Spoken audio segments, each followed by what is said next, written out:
On Mother's Day, while other daughters were handing over bouquets of roses and spa gift cards, my mother handed me an invoice.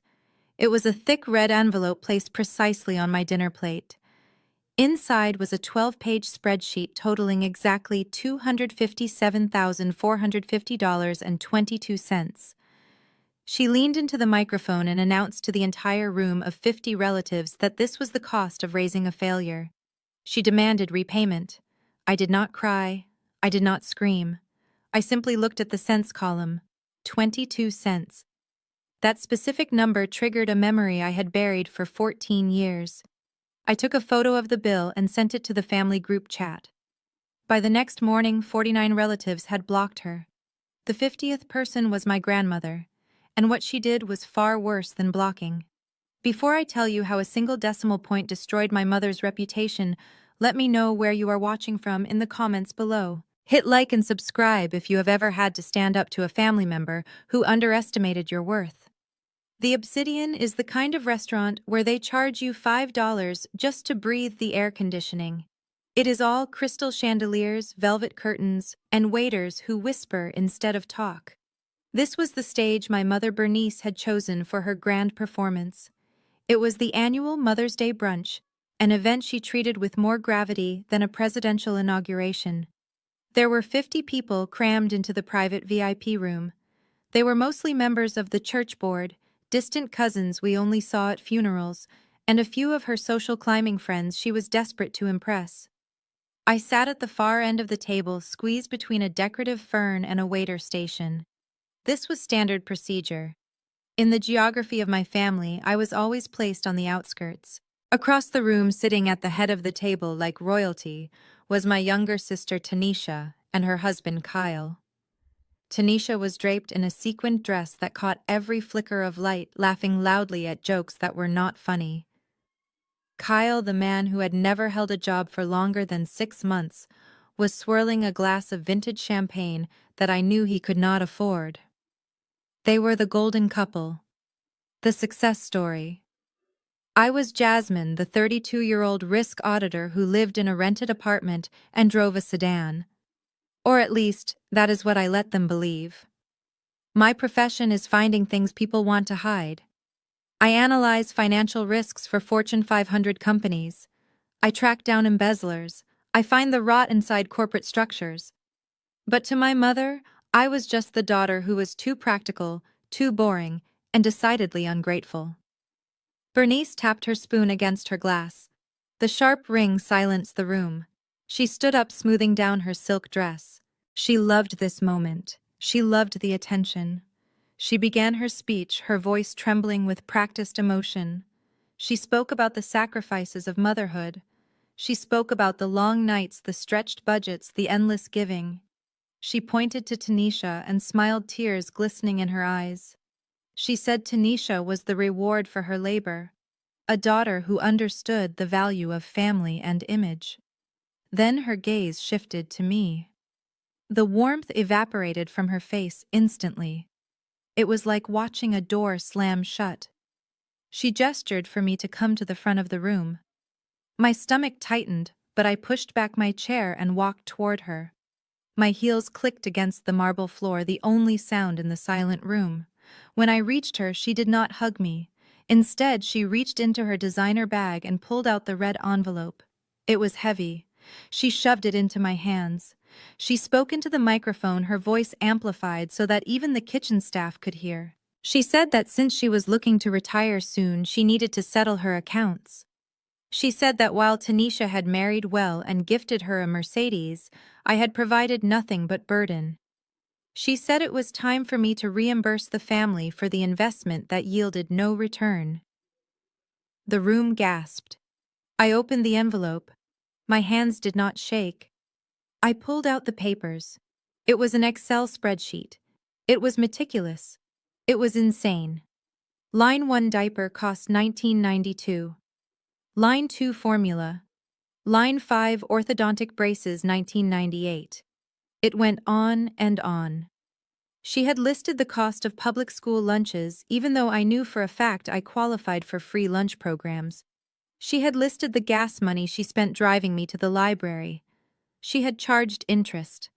The final page had a bold double underlined total, $257,450.22. Kyle laughed. It was a sharp barking sound. He leaned back in his chair looking smug. He grabbed the microphone from the table and said that it was only fair. He said that he and Tanisha had done their part with the new car, so I should at least pay back the principal loan of my existence. He looked around the room for approval, and a few of my aunts nodded, muttering about how kids these days were so entitled. I stood there holding the evidence of my mother's pettiness. But as I stared at that final number, my forensic brain took over. The anger detached, replaced by cold analysis. In my line of work, we look for patterns. We look for numbers that do not fit. And this number specifically, the 22 cents, fit too perfectly. It was not a random sum of grocery bills and gas receipts. It was a specific figure I had seen once before years ago in a dusty ledger in my grandfather's home office before he passed. It was a number associated with a trust fund. A trust fund my mother told me never existed because Grandpa died bankrupt. The air in the room felt heavy, suffocating with the scent of expensive perfume and hypocrisy. My mother was waiting for me to cry. She was waiting for me to beg for forgiveness or make a scene so she could play the victim. She wanted me to scream so she could look at her friends and say, "See, I told you she was unstable." But I did not give her that satisfaction. I looked up from the paper. I looked directly into her eyes. They were challenging, hard, and completely devoid of love. She thought she had checkmated me. She thought this public shaming would force me into submission, force me to sign over my future checks to fund her lifestyle. I slowly folded the spreadsheet and placed it back into the red envelope. I tucked it under my arm. I picked up the microphone she had left on the podium. The feedback whined for a split second. I spoke clearly, my voice steady and low. I said, "Very well. If you want this to be a transaction, we will treat it like a transaction. You want to be reimbursed for the cost of raising me? I accept the invoice." I turned to look at Kyle and Tanisha. Tanisha stopped smiling. She looked confused by my calmness. I looked back at the crowd of 50 relatives who were watching me with a mix of pity and judgment. Then I turned back to my mother. I told her that I would pay her. I would pay her exactly what was owed, down to the last penny. But I told her that when you demand a full audit, you have to be prepared for what the auditor finds. I dropped the microphone on the table. It made a loud thud that made everyone jump. I turned and walked out of the obsidian. I did not look back. As I waited for the valet to bring my car, I pulled out my phone. I opened my banking app, not to transfer money, but to access a secure database I used for work. I typed in my mother's name. I typed in Tanisha's name. And then I typed in the number, 257450.22. The system began to search. I watched the loading circle spin. When the results popped up, a cold smile touched my lips. The game was on. My mother wanted her money. She was going to get something much more valuable. She was going to get the truth. And it was going to cost her everything. The moment the heavy glass doors of the obsidian closed behind me, the silence should have been a relief. But my phone was already vibrating against my thigh like a trapped insect.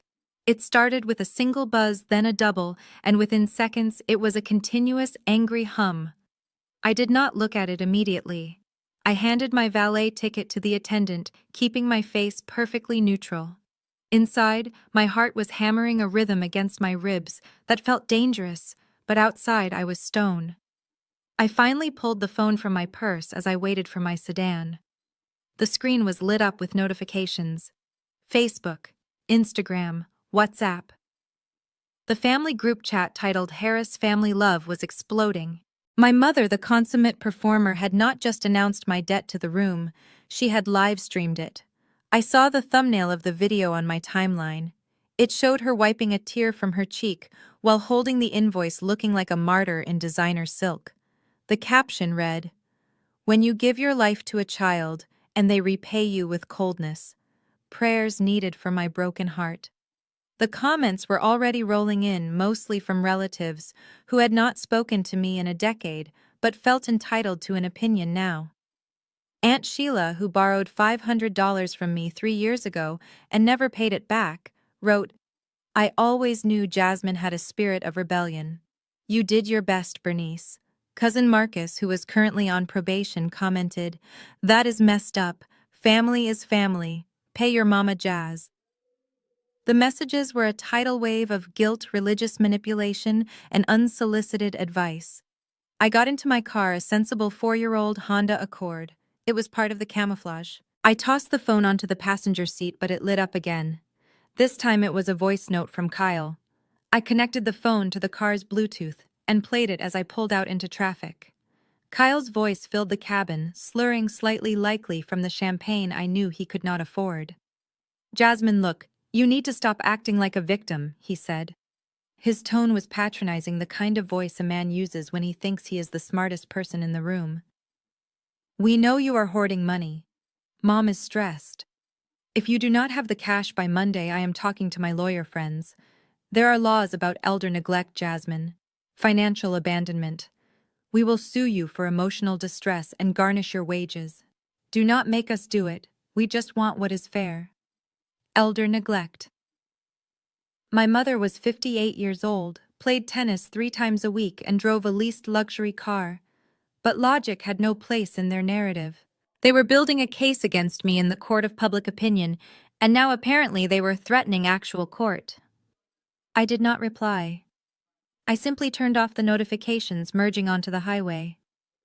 Most people in my family thought I lived in a cramped studio apartment on the edge of the city near the industrial district. That was the address I put on Christmas cards.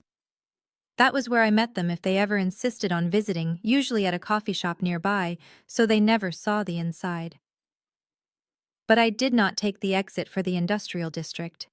I stayed on the highway, heading toward the skyline that glittered against the twilight sky. I drove toward the financial center where the buildings were tall glass and intimidating. I pulled up to the service entrance of the Pinnacle, the most exclusive residential high-rise in the city. The valet here did not look at my Honda with disdain. He knew exactly who I was. "Good evening, Ms. Harris," he said, opening my door. The usual spot, I nodded, handing him the keys. I walked past the concierge, who greeted me by name, and stepped into the private elevator. I pressed the button for the 45th floor. As the elevator rose, my ears popped. I watched the numbers climb, and with every floor I felt the heavy, suffocating blanket of my family's toxicity begin to lift. The doors opened directly into my penthouse. It was a world away from my mother's house. There were no floral prints, no dusty knickknacks, no noise. It was all sleek lines, floor-to-ceiling windows, and the quiet hum of high-end climate control. This was what I had built. This was where the money my mother thought I did not have actually went. I kicked off my heels and walked straight to my home office. This room was the nerve center of my life. It looked more like a NASA control room than a study. 3 curved monitors sat atop a mahogany desk. A dedicated server hummed in the corner, protected by biometric security. I sat down in my ergonomic chair and placed the red envelope on the desk. Next to it, I placed my phone, which was still silently lighting up with hate mail. I woke up my computer. The screens glowed with a cool blue light. I cracked my knuckles. It was time to go to work. I was not Jasmine, the daughter, anymore. I was Jasmine Harris, Senior Forensic Risk Auditor.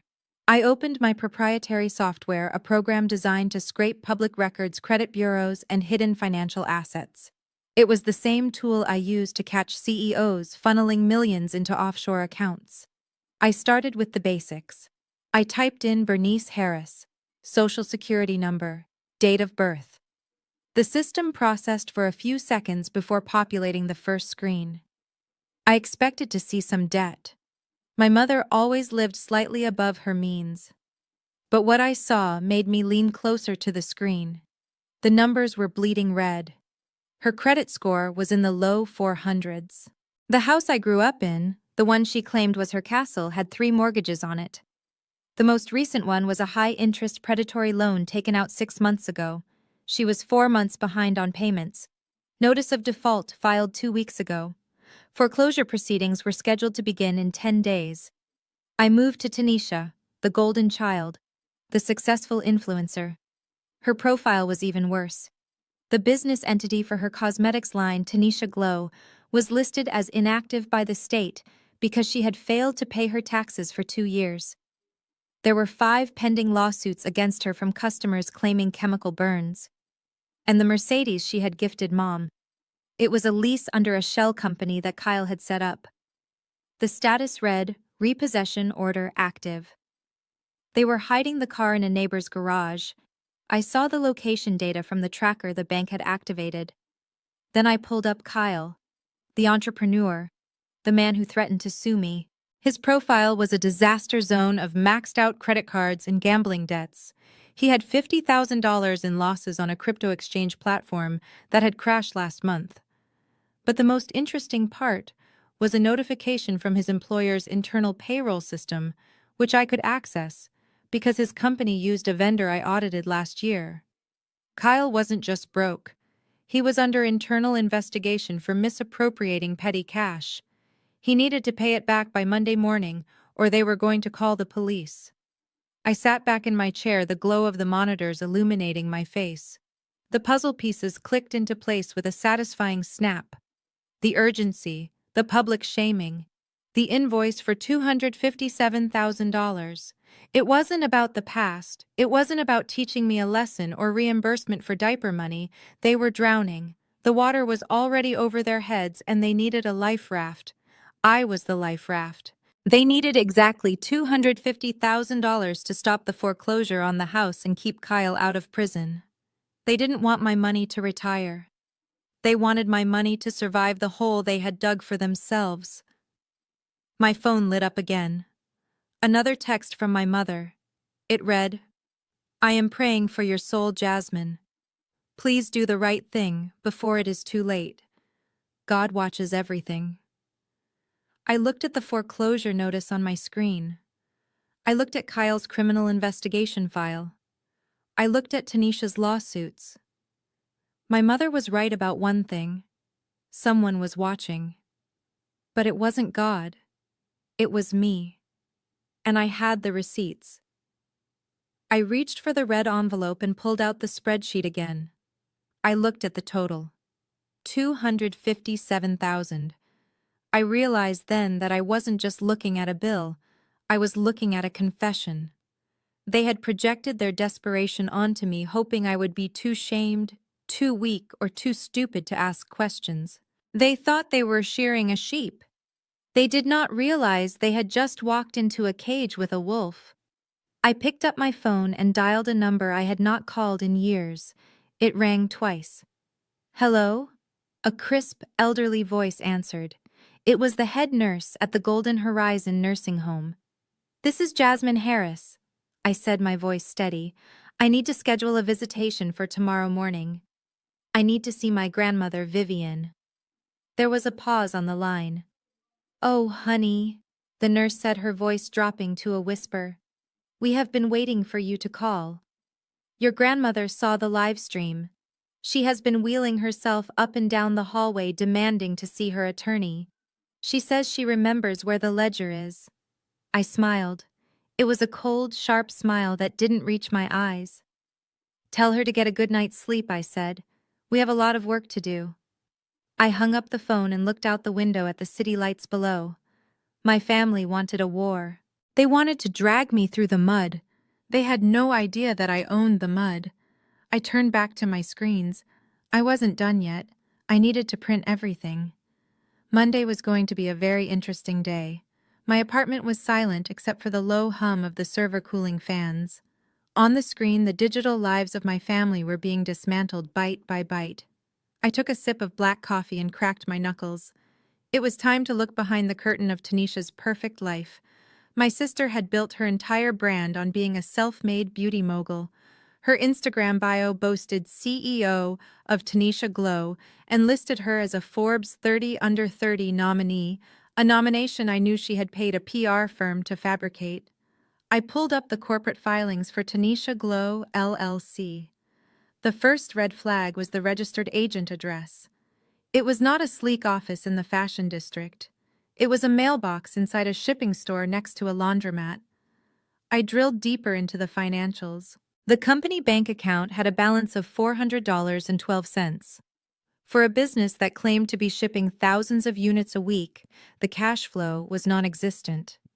Then I found the lawsuits. They were not just small claims court disputes. These were class action filings. I opened a PDF of a complaint filed 3 weeks ago in federal court. The plaintiffs were 50 women claiming that Tanisha's Miracle Night Cream caused severe chemical burns and permanent scarring. I scrolled through the attached evidence photos. They were horrifying. Red inflamed skin, blisters. Tanisha wasn't selling luxury skincare. She was buying cheap, unregulated industrial filler from an overseas supplier, slapping a gold label on it, and selling it for $80 a jar. The FDA had already sent 2 cease and desist letters. She had ignored both. I minimized the lawsuit window and typed in the license plate of the Mercedes G-Wagon she had gifted our mother. Tanisha had made a huge spectacle of the surprise reveal video, crying about how she wanted to spoil the woman who raised her. The database search returned a hit immediately. The car was not purchased. It was not even leased. It was a daily rental from a company called Exotic Flex Rentals. The daily rate was $499. The rental agreement was in Kyle's name, and the credit card on file had been declined yesterday. They were driving a stolen rental car to a brunch where they called me a failure. I shifted my focus to Kyle. My brother-in-law liked to present himself as a venture capitalist and crypto visionary. In reality, he was a mid-level procurement manager for a logistics firm. I accessed his personal trading accounts using a backdoor tracing algorithm I developed for asset recovery. The graph on the screen looked like a cliff dive. 6 weeks ago, Kyle had transferred $50,000 into a decentralized wallet. He had bet everything on a new cryptocurrency called Moonrise Alpha. I checked the coin's status. It was a classic rug pull scam. The developers had vanished with everyone's money 3 days after launch. The value of Kyle's $50,000 was now 0.001 cents. But the question remained. Where did Kyle get $50,000 to gamble with? He and Tanisha were drowning in debt. They could barely afford their rent, let alone a high-stakes crypto bet. I opened a second monitor and accessed the vendor portal for his employer, Apex Logistics. Because I had audited Apex 2 years ago, I knew their billing codes. I searched for invoices approved by Kyle in the last 2 months. There it was. A series of payments to a shell company called KT Consulting. The invoices were for consulting services and strategic planning. The total amount embezzled over 6 months was exactly $215,000. He had been siphoning money from his company to fund their fake lifestyle and his gambling addiction. I checked the Apex Logistics corporate calendar. My heart stopped for a second. Scheduled for this coming Monday at 9 in the morning was a quarterly external audit. The auditors would see these fake invoices immediately. Kyle was not just broke, he was roughly 48 hours away from being arrested for corporate embezzlement and wire fraud. I sat back, the leather of my chair creaking. The full picture finally came into focus. The $257,000 bill they gave me wasn't about the cost of raising me. It wasn't about diaper money or resentment. It was a ransom note. They needed roughly $250,000 to pay back Apex Logistics and cover Tanisha's immediate legal fees before Monday morning.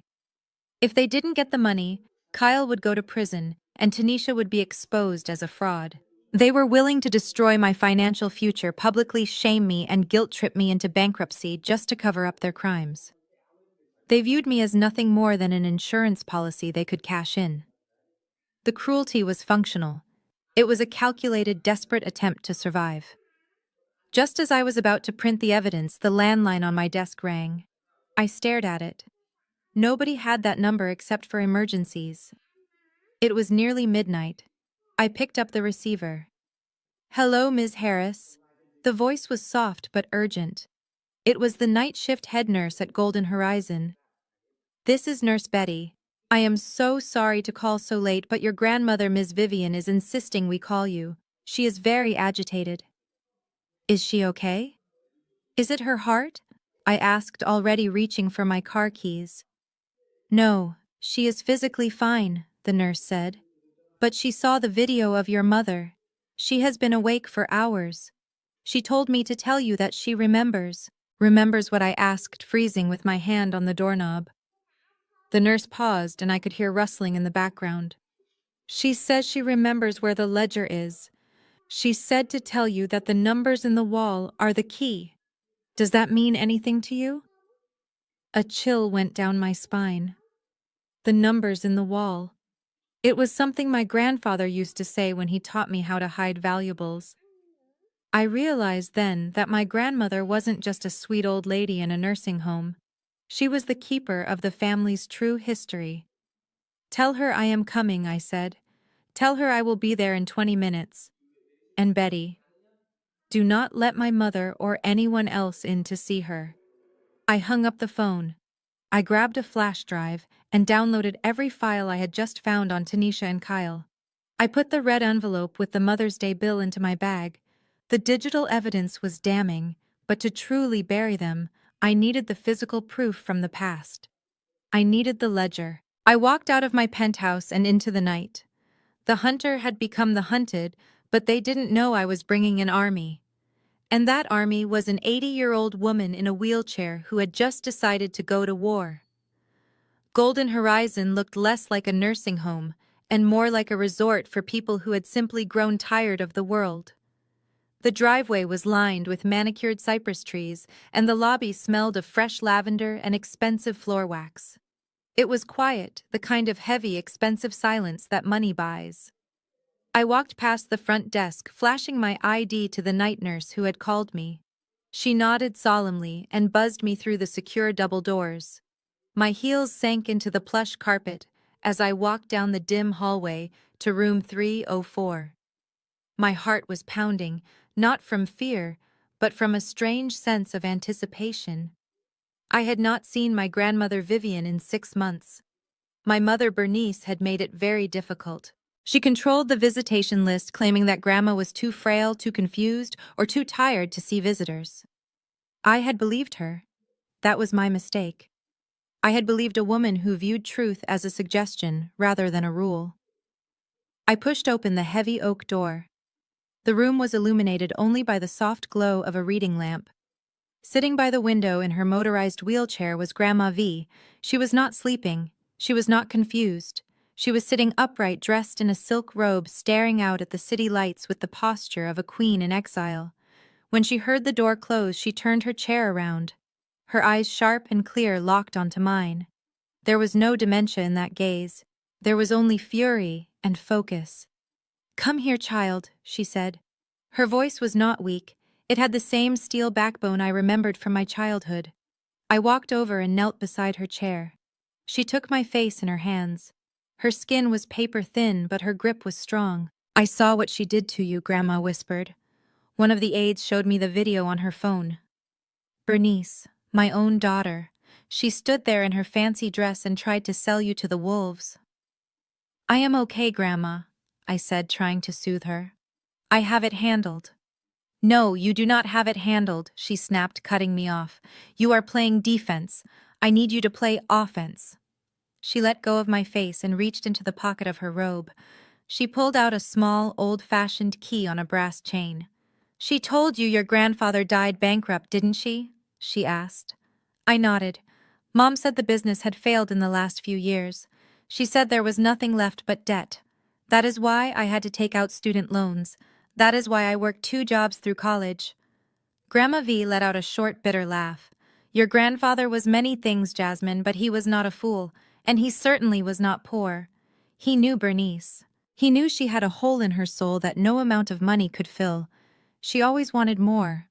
More clothes. More status. More applause." She leaned in closer, her voice dropping to a conspiratorial whisper. "When you turned 18 a week before your grandfather passed, he set up a trust fund. It was an educational trust meant for you.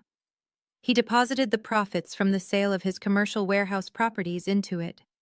He wanted you to go to Harvard or Yale without worrying about the cost. He wanted you to be free. I felt the air leave my lungs. A trust fund? I asked, my voice trembling. Yes, Grandma said. But Bernice was the executor. She was the legal guardian until the paperwork was finalized. She told the lawyers that the estate needed liquidity to pay off imaginary creditors. She forged documents. She moved the money. She told you there was nothing, and then she spent the next 14 years spending your future on her vanity. I sat back on my heels, the room spinning slightly. All those years I ate instant noodles. All those nights I cried because I could not afford textbooks. My mother had been wearing my tuition on her wrist in the form of gold bracelets. "Do you know how much was in that account?" Jasmine Grandma asked. I looked at her. I already knew, but I needed to hear her say it.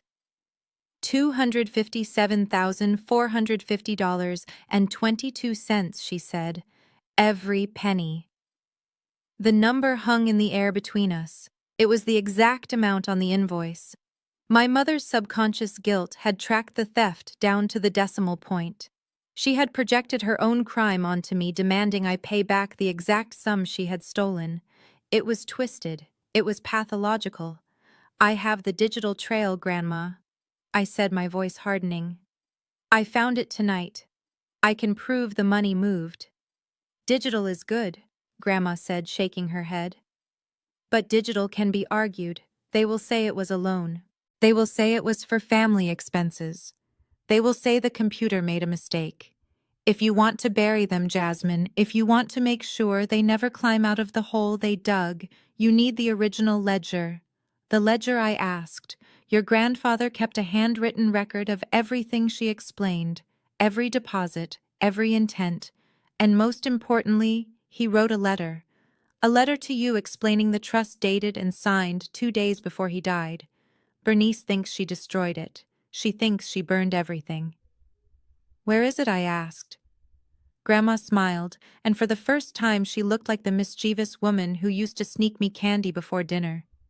"Bernice is so busy looking at herself in the mirror, she never looks at the walls. In the old house in the library, behind the portrait of the 2 dogs. There is a wall safe. Bernice thinks she had it drilled out and emptied years ago. She did. But she didn't know about the false bottom."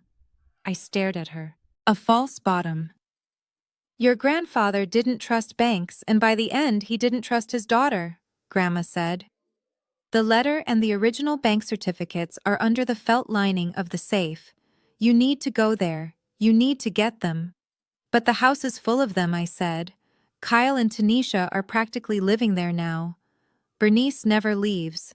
"Then you have to be smarter than them," Grandma said, placing the brass key in my hand. It was cold and heavy. "This key opens the false bottom. You go there. You get what belongs to you. And then you bring it to church on Sunday." She gripped my hand one last time. "She took your money. She took your peace. She tried to take your dignity. We are going to take back everything plus interest. Now go, before they realize the wolf is at the door." I stood up, closing my hand around the key. I kissed my grandmother on the forehead. She smelled of lavender and vengeance. I walked out of the room, down the silent hallway, and out into the cool night air. The sadness was gone. The confusion was gone. I had a mission. I had a key. And I was going back to the house where I grew up, the house that was bought with my stolen future, to tear it down from the inside out. The drive to my childhood home felt like traveling backward in time, but not to a happier era. I turned onto the tree-lined street, where the lawns were manicured to within an inch of their lives. The house stood at the end of the cul-de-sac, a sprawling 2-story colonial that projected stability and wealth. From the curb, it looked perfect. The white pillars were spotless, and the azaleas were in full bloom. But I knew better. I knew that behind those heavy oak doors the foundation was rotting, eaten away by secrets and debt. I parked my sedan behind Tanisha's rental Mercedes, which I noticed was parked at a strange angle, as if the driver had been in a rush or perhaps intoxicated. I took a deep breath, steeling myself. I had texted my mother an hour ago, telling her I was coming over to discuss a payment plan for the invoice. I knew that would work. The promise of money was the only thing that could make Bernice pause her histrionics. To her, I was not a daughter coming to visit. I was a walking checkbook coming to capitulate. I unlocked the front door with my old key. I expected a confrontation the moment I stepped inside, but instead I walked into a wall of noise. The house sounded like a stock trading floor during a crash. Bernice was pacing in the formal dining room, the phone pressed to her ear. She was wearing a silk caftan, but her hair was disheveled, and her voice was shrill. "You cannot speak to me like that," she screamed into the receiver. "Do you know who my family is? We have been customers of your bank for 30 years. I am telling you, the transfer is pending. It is a technical error on your end. If you send one more letter about foreclosure, I will sue you for harassment." She was lying. There was no transfer pending. She was trying to bully a minimum wage bank employee into delaying the inevitable. She glanced at me as I walked in, but she didn't hang up. She just held up a finger signaling me to wait, as if I were a servant interrupting a royal decree. In the living room, the scene was equally chaotic. Tanisha was sprawled on the beige sofa surrounded by shopping bags from high-end boutiques. But she wasn't unboxing them. She was frantically shoving clothes back into them. Her face was streaked with mascara tears. They declined it. She sobbed into her phone, presumably talking to one of her vapid friends. The card was declined at Saks Keisha. It was so embarrassing. The cashier cut it up right in front of me. I told her it was fraud protection, but everyone was staring. "I need you to lend me $2,000.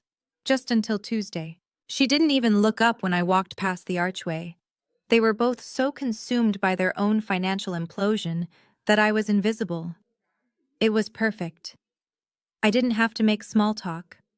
I didn't have to pretend to care. I just nodded at my mother, gestured toward the kitchen, as if I were getting a glass of water, and slipped into the hallway. My heart began to hammer against my ribs as I moved toward the back of the house. I was heading for my grandfather's old library. When he was alive, that room smelled of old paper pipe tobacco and lemon polish. It was a sanctuary of wisdom. But as I approached the door now, I heard the aggressive synthetic sounds of a video game. Gunshots, explosions, screaming zombies. I pushed the door open quietly. The transformation was nauseating. The floor-to-ceiling bookshelves were still there, but they were cluttered with empty energy drink cans and Funko Pop figures. The antique mahogany desk had been shoved into a corner to make room for a massive multi-screen gaming setup. Neon blue LED strips lined the crown molding, casting a sickly, sterile glow over the room. The air smelled of stale corn chips and neglect. This was Kyle's domain now. The chair was empty. The game was paused on the screen. I scanned the room quickly. My grandmother had been specific. Behind the painting of the two hunting dogs, I spotted the painting on the far wall hanging slightly crooked. It was an oil painting of two English pointers that Grandpa had loved. I walked over to it, my footsteps silent on the rug. I grabbed the heavy gold frame and swung it away from the wall. My stomach dropped. The wall safe was there, but the dial had been drilled out. The metal door hung open, exposing the dark, empty cavity inside. I reached in my fingers, frantically searching for the false bottom Grandma had described. I felt the felt lining. I dug my fingernails into the edge and pried it up. Nothing. It was completely empty. No ledger, no letter from Grandpa, no bank certificates. Just a hollow metal box. I felt a wave of cold panic wash over me. Grandma was sure it was here. Had Bernice found it years ago? Had she destroyed it? If the ledger was gone, my leverage was gone. I could prove the money was missing digitally, but I couldn't prove the intent. I couldn't prove the trust fund was explicitly for me without Grandpa's handwritten instructions. I stood there staring into the empty safe, my mind racing to find a plan B. Looking for this. The voice came from the doorway. It was smug, oily, and terrifyingly calm. I spun around. Kyle was leaning against the doorframe. He was wearing sweatpants and a t-shirt that was too tight, holding a can of beer in one hand. In the other hand, he held a thick, leather-bound book, the ledger. He didn't look like the bumbling, incompetent failure I had researched the night before. In the neon blue light of the gaming room, he looked dangerous. He looked like a man who had been cornered and had finally found a weapon. I straightened my spine, forcing my face into a mask of indifference. "Hello, Kyle. I see you have been doing some unauthorized renovations." He chuckled, stepping into the room and kicking the door shut behind him with his heel. The lock clicked. The sound was loud in the small room. "Don't play the high and mighty executive with me, Jasmine," he said, walking over to his gaming chair and sitting down. He placed the ledger on his lap, tapping the cover with his index finger. "I know what this is, and I know why you are here. The old lady at the nursing home talked, didn't she?" He took a sip of his beer, watching me. "I found this 3 months ago. I was looking for cash. Bernice said the old man hid money in the walls. I didn't find cash, but I found this book. Interesting reading, very detailed." "Give it to me, Kyle," I said, extending my hand. "It doesn't belong to you." He laughed again, shaking his head. "You think I'm stupid, don't you? You think I'm just Tanisha's loser husband. But I know how to read a balance sheet, Jazz. I read the letter from your grandpa tucked inside here. $257,000. Stolen by your mommy dearest." He stood up and walked toward me, stopping just outside of arm's reach. "This book is proof that Bernice is a thief. It is proof that Tanisha has been living on your money her whole life. If you take this to the police, Bernice goes to jail. Tanisha loses everything." "That is going to happen anyway, Kyle," I said coldly. "I know about the embezzlement at your job. I know about the fake crypto investments. You are going down regardless of this book." His face twitched. The smugness faltered for a second, replaced by a flash of genuine fear, but he covered it up quickly with anger. "That is why we are going to make a deal," he hissed. He reached into his back pocket and pulled out a folded document. He tossed it onto the desk next to me. "Sign it," he commanded. I looked down at the paper. It was a transfer of deed, a quitclaim deed. "Grandpa left you that plot of land out past the county line," Kyle said. "The swampland. You never did anything with it. But I have a buddy in real estate development. He says the city is expanding that way. He says a developer wants to buy that land for a strip mall." He took a step closer, his voice dropping to a whisper. "The offer is on the table. $3 million. But the deed is in your name because of the trust. So here is the deal, Jasmine. You sign this paper transferring the land to Tanisha. We sell it. We pay off my debts, we pay off the house, and we live happily ever after. You do that and I give you this book. You can put Bernice in jail for all I care. I just need the money." "And if I don't?" I asked, meeting his gaze. He held up the ledger. He pulled a lighter from his pocket and flicked it on. The flame danced inches from the brittle yellowed pages of my grandfather's legacy. "Then I burn it," he said, his eyes dead serious. "I burn the proof. I burn the letter. And then I call the police and tell them you broke into my house and tried to assault me. Who are they going to believe, the successful family man or the bitter estranged daughter who trespasses?" I looked at the flame. I looked at the ledger. I looked at the deed. I knew the land he was talking about. Grandpa called it the mud patch. I thought it was worthless. Kyle obviously thought it was his golden ticket, but he didn't know I was recording this entire conversation. And he certainly didn't know that $3 million was a low-ball offer. I reached for the pen on the desk. "You want a signature, Kyle?" I asked softly. "Yes," he breathed, seeing victory. I picked up the pen. I leaned over the document, but I didn't sign my name. I wrote 2 words in big, bold letters across the signature line. "Try me." I dropped the pen. The look of confusion on his face was worth every penny of the debt. But before he could react, before the flame could touch the paper, a loud crash came from the front of the house, glass breaking, and then sirens. It seemed my mother's call to the bank didn't go as well as she planned. Or maybe, just maybe, I had called for backup before I even walked through the door. The sirens I heard earlier faded into the distance. They were not coming for us. They were just passing by on the main road, a cruel trick of acoustics that had given me a moment of hope. Now the silence returned to the gaming room, heavier and more suffocating than before. Kyle picked up the pen I had dropped. He looked at the words "Try me" scrawled across the signature line of the deed.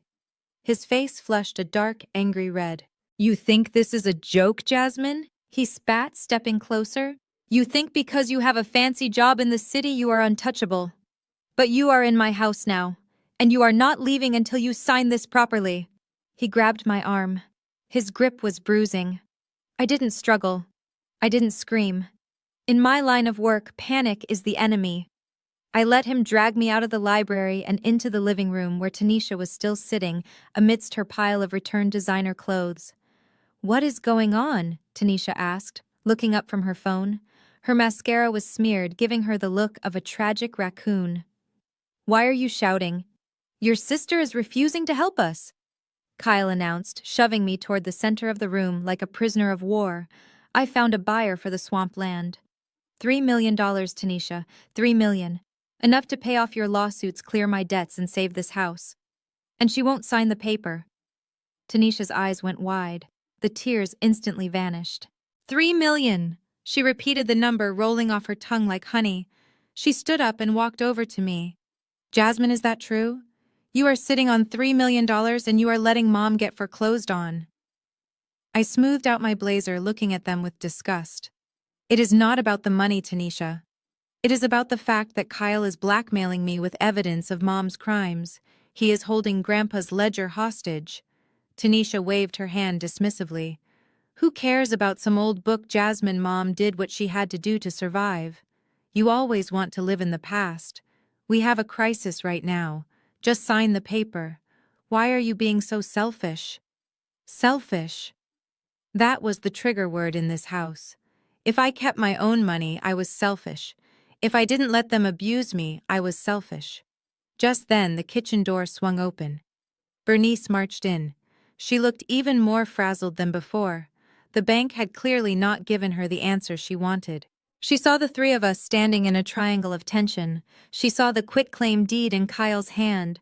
She saw the defiance on my face. "What is this about $3 million? Bernice asked, her radar for money instantly activating.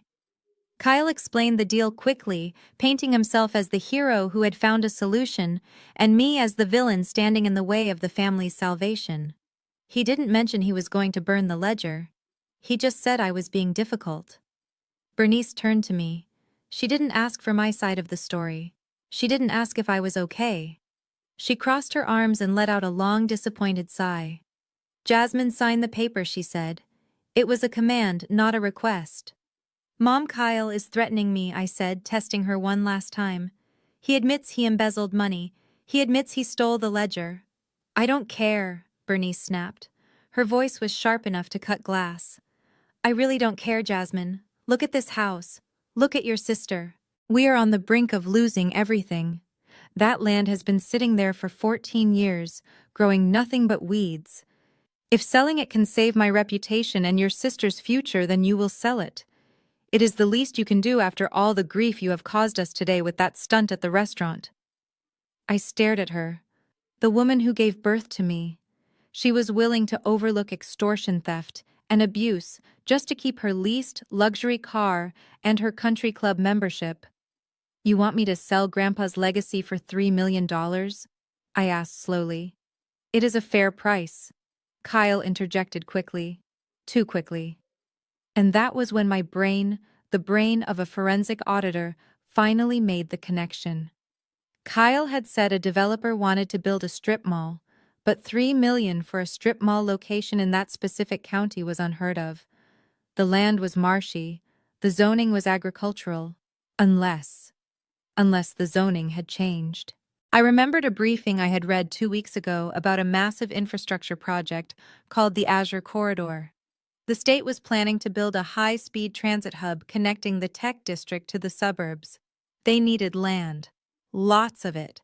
And they were paying a premium. If Grandpa's land was in the direct path of the Azure Corridor, it wasn't worth $3 million. It was worth $20 million, minimum. Kyle's friend, the developer, wasn't trying to build a mall. He was trying to flip the land to the state for a massive profit. And Kyle, being the amateur he was getting played. He was about to sell a diamond for the price of a cubic zirconia. A cold calm settled over me. They didn't know. They were too busy drowning in their own debt to look at the bigger picture. If I signed that paper, I wouldn't just be losing the land. I would be letting them get cheated, which would be poetic justice, but I would also be losing the only leverage I had to get the ledger back. I needed to stall. I needed to get out of there, verify the zoning maps, and come up with a plan to extract the ledger without giving up the land. I took a deep breath, letting my shoulders slump. I forced tears into my eyes. I made myself look small, defeated. The daughter they wanted to see. I can't think straight, I stammered, my voice trembling. You are all yelling at me. It is too much pressure. Bernice stepped closer, smelling blood in the water. We are not yelling, Jasmine. We are telling you what needs to happen. We are a family. Families make sacrifices. I need time, I whispered. I need to review the tax implications. If I sign this today, the IRS will freeze my accounts. I need to talk to my accountant. Kyle narrowed his eyes. You are stalling. I'm not. I lied. I just don't want to go to jail for tax evasion, Kyle. Unlike you, I care about the law. Give me 3 days. I will talk to my CPA. I will draw up the papers properly. 3 days. Tanisha whined. But I need the money by Tuesday. I can write you a personal check for $5,000 right now to cover your credit card minimums, I offered. Just to buy some time. But I need 3 days on the land deal. The mention of immediate cash made Tanisha's eyes light up. She looked at Kyle. Take it, baby. 5,000 is better than nothing. We can hold off the lawyers until Wednesday. Kyle looked at me, then at the deed, then at Bernice. He knew he was close. He didn't want to push too hard and make me run to the police. He thought he had broken me. Wednesday, Kyle said, pointing a finger in my face. Wednesday at noon. You come back here with the signed deed, or I burn the book. And I burn your reputation. Deal, I said softly. I reached into my purse and pulled out my checkbook. I wrote a check for $5,000. I handed it to Tanisha. She snatched it without a thank you. I turned to leave. Bernice didn't walk me to the door. She was already busy looking at the check over Tanisha's shoulder. As I picked up my purse from the coffee table, I pretended to fumble with the strap. Oops, I muttered, dropping the bag. Keys, lipstick, and a compact mirror spilled onto the rug. So clumsy, Tanisha sneered. I knelt down to gather my things. As I swept my keys back into the bag, my hand brushed against the underside of the coffee table. In one smooth motion, I stuck a small black disc no larger than a quarter onto the wood. It was a military-grade listening device with a 72-hour battery life. I stood up, clutching my bag. I will see you on Wednesday, I said. I walked to the front door. Behind me, I could already hear them celebrating. $3 million, Bernice was saying. We can finally redo the kitchen. I stepped out into the night air. It was crisp and clean. I walked to my car, got in, and locked the doors. I pulled out my phone and opened the surveillance app. I put on my headphones. The audio feed was crystal clear. She is so stupid, I heard Kyle say. My buddy told me the land is actually worth $5 million. We are going to pocket the extra $2 million and not tell her. I started the engine, a dark smile spreading across my face. They thought they were the sharks. They didn't realize they were just bait. I had 3 days, and I was going to use every second of it to destroy them. The audio quality from the device I had planted under my mother's coffee table was military grade. Back in my penthouse, the sound of Kyle's voice filled my home office with crystal clarity. I sat in the dark, sipping herbal tea, listening to them plot my destruction. It was now 2 a.m, just hours after I had left their house. Most people would be asleep, but desperation does not sleep. I heard the sound of ice clinking in a glass. I heard the rustle of paper. Then I heard Kyle's voice slurring slightly, but filled with a dangerous bravado. We are not waiting until Wednesday, he said. What do you mean? Tanisha asked. Her voice sounded muffled, likely because she was eating something. She promised she would bring the deed on Wednesday. She is stalling. Kyle snapped. I saw the way she looked at the papers. She suspects something. If she talks to a lawyer, or worse, if she checks the zoning maps, the deal is dead. We need to move now. But we need her signature, Tanisha argued. Kyle laughed. It was a dark, ugly sound. I spent the last hour practicing it, he said. Look. I signed the practice sheet. It looks exactly like hers. I am going to notarize it myself using the stamp I stole from the office. I will backdate it. By the time she realizes the land is sold, the money will already be in our offshore account. We will wire the funds to the Caymans, declare bankruptcy here, and disappear. I set my teacup down slowly. My hand was shaking not from fear, but from rage. They weren't just planning to cheat me out of the land value. They were planning to forge my signature, commit felony fraud, and flee the country, leaving me to deal with the legal fallout of a fraudulent land sale. If I waited until Wednesday, the land would already be gone. I needed to disrupt their timeline. I needed to create a chaos so large, so consuming, that Kyle wouldn't have time to drive to the county clerk's office on Monday morning. I needed to take out his support system. I needed to break Tanisha. I pulled up Tanisha's social media schedule. Tomorrow was Sunday. She was hosting a massive meet and greet event called the Sunday Glow Up at a trendy rooftop lounge downtown.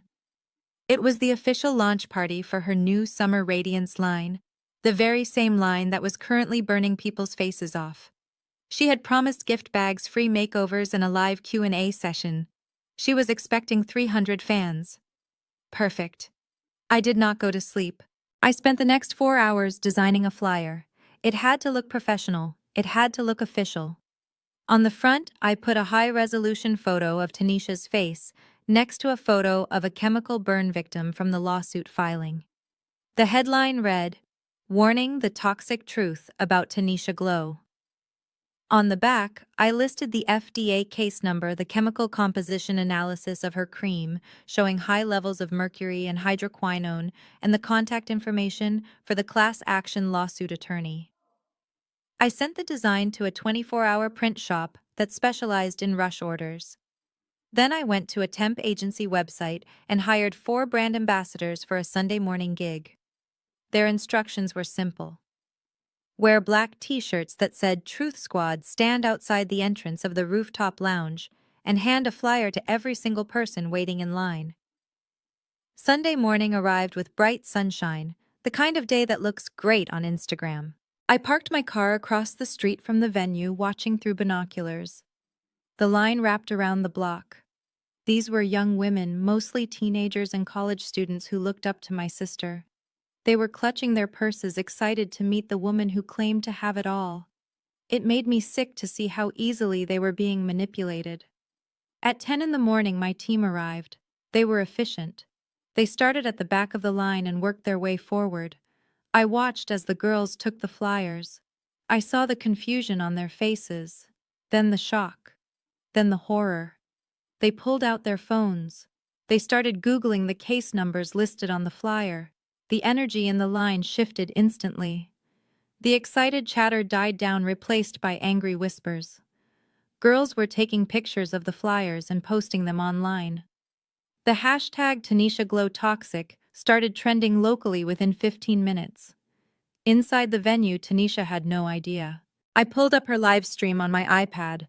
She was on stage wearing a white jumpsuit, holding a microphone. She looked radiant, unaware that the ground beneath her feet was dissolving. "Welcome, my beautiful glow-getters," she chirped, flashing her veneered smile.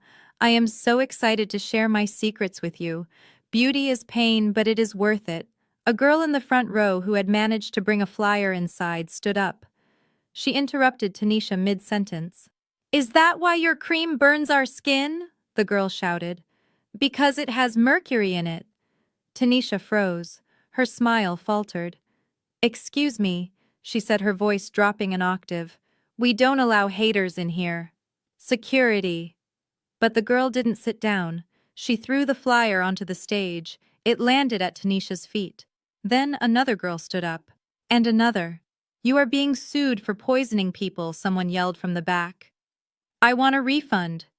"You are a fraud." The live stream chat, which I was monitoring, went nuclear. People were spamming link to the class action lawsuit. Tanisha's face turned a blotchy red. She looked around for Kyle, but he was nowhere to be seen. He was probably at home practicing my signature. She was alone. This is a lie. Tanisha screamed, her poise cracking. My sister put you up to this, didn't she? She is jealous because I am beautiful and she is a nobody. That was the wrong thing to say. The crowd booed. Tanisha, realizing she was losing control, made the fatal mistake of a narcissist. She attacked her audience. "Shut up!" she shrieked into the microphone. "You are all just jealous. Look at you. You are ugly. That is why you need my cream. You are poor and ugly, and you are trying to drag me down. I drive a Mercedes. What do you drive?"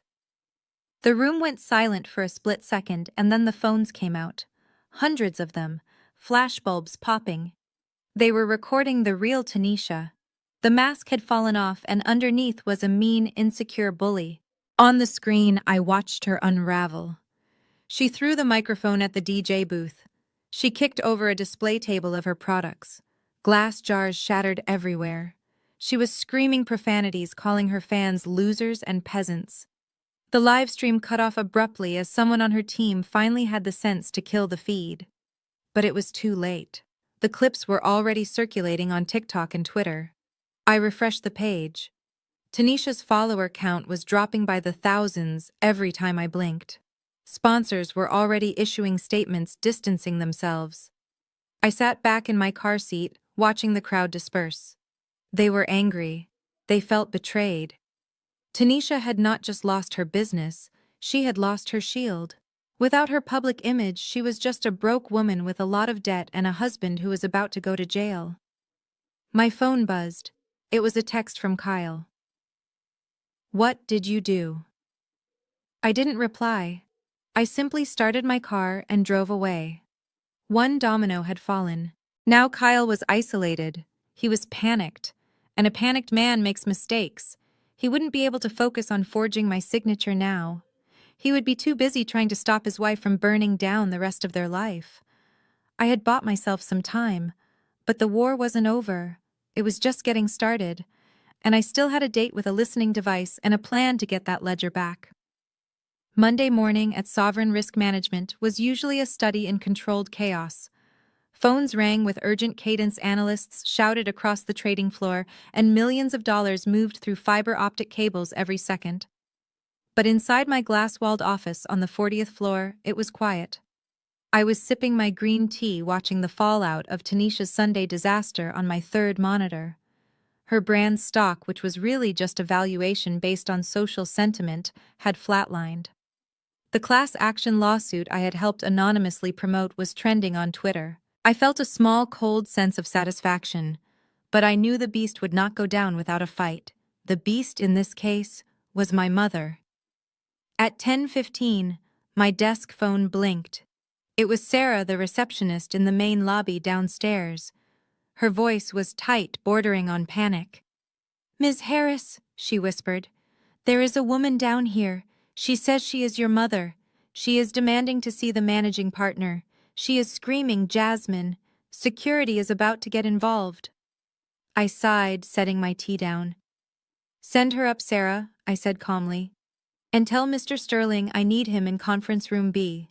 Tell him it is regarding the personnel security protocol we discussed." I adjusted my blazer and walked to the elevator banks. I knew exactly what Bernice was doing. She was using the nuclear option. In her mind, if I destroyed Tanisha's career, she was going to destroy mine. She assumed that because she could bully me at the dinner table, she could bully me in a boardroom. She had no idea that in this building I was not the scapegoat daughter. I was the huntress. When the elevator doors opened, Bernice stormed out like a hurricane in a Chanel knockoff suit. She was holding an oversized handbag and wearing sunglasses indoors, trying to look like a celebrity facing the paparazzi. But up close, she just looked manic. Her makeup was a little too heavy, hiding the stress lines from a weekend of panic. "Where is he?" she demanded, ignoring me completely and addressing the nearest intern. "I want to speak to the CEO. I want to report a crime." I stepped into her path. "Hello, Mother." She whipped around, pulling her sunglasses down to glare at me. "You," she hissed, pointing a manicured finger in my face. "You ungrateful, jealous little witch. You ruined your sister's launch. You hired those actors. Do not try to deny it. I did not deny it. I simply checked my watch. You are causing a scene, Mother. If you want to talk, come into the conference room. No, she screamed, her voice echoing off the marble walls. I am not going into a back room with you. I want everyone to hear this. She turned to the open plan office where 50 analysts were now staring at her. Listen to me, she shouted, waving her arms. This woman, Jasmine Harris, is a fraud. She is a thief. She stole money from her dying grandmother to buy her fancy clothes. She is on drugs. I found cocaine in her bedroom. She is a liability to this company. The room went deadly silent. I saw Sarah, the receptionist, cover her mouth in horror. My mother was not just lying, she was trying to get me arrested. She was scorched earth personified. Just then, the double doors at the end of the hall opened. Mr. Sterling walked out. He was a man of few words, a 60-year-old titan of industry who had seen market crashes and corporate wars. He walked straight toward us, his face unreadable. Is there a problem here? He asked, his voice low and commanding. Bernice puffed up her chest, thinking she had found an ally. Are you the boss? She asked. Good. You need to fire this girl immediately. I am her mother. I am telling you, she is an addict and an embezzler. She is psychologically unstable. If you keep her here, she will steal from you just like she stole from us. Mr. Sterling looked at Bernice. Then he looked at me. He didn't blink. Mrs. Harris, is it? Mr. Sterling asked. Yes, Bernice said, crossing her arms triumphantly. And I expect you to escort her out of the building. Mr. Sterling let out a short, dry chuckle. It wasn't a happy sound. Mrs. Harris, last week, your daughter identified a risk exposure in our Asian markets that would have cost this firm $4 billion. She stayed here for 3 nights straight to close the loophole. She is not a liability. She is the reason this company is solvent this quarter. Bernice's mouth dropped open. She blinked, confused. But she is a failure. She owes me money. Mr.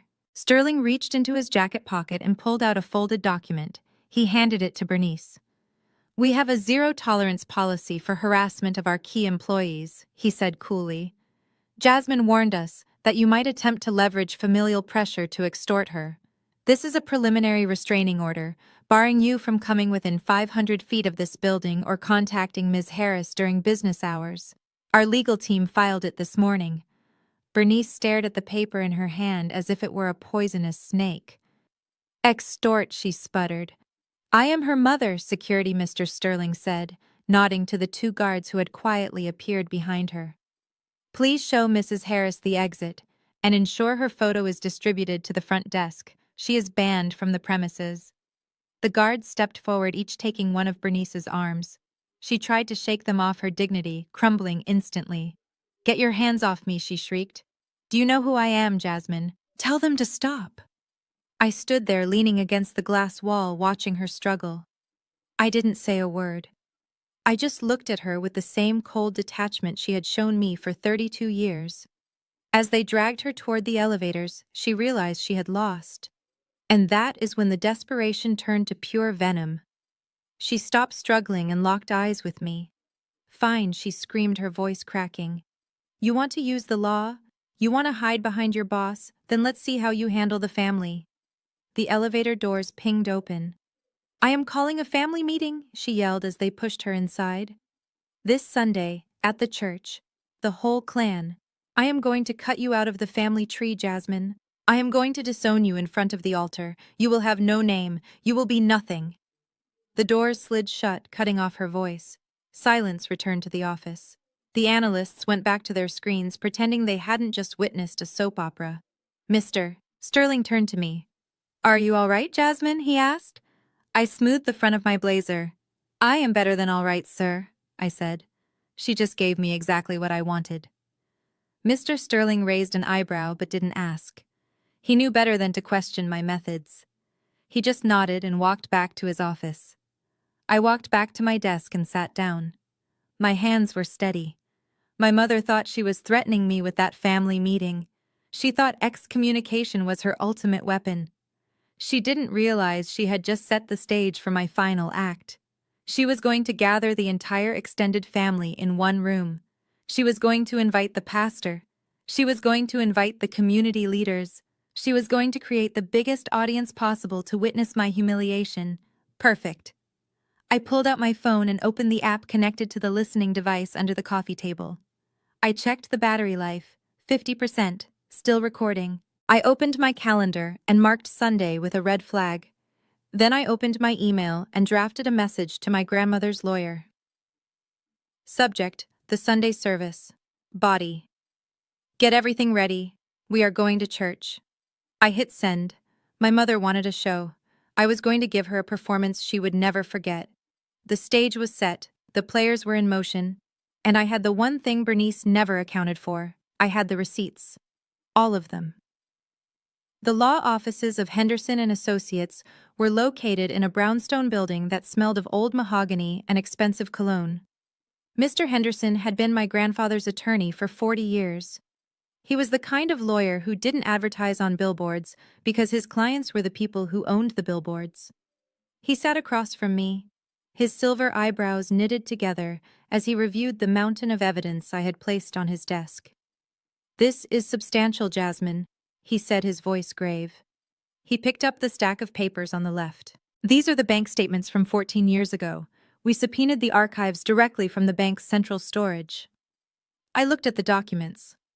They were photocopies of microfiche records, grainy but legible. They told a clear, devastating story. On September 12th, 2 days after my grandfather's funeral, a withdrawal of $50,000.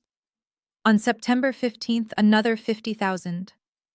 By October 1st, the trust fund account balance was zero. And here Mr. Henderson said, pointing to a signature at the bottom of the withdrawal slip, "This is supposed to be your grandfather's authorization, but the date is post-mortem." And the handwriting?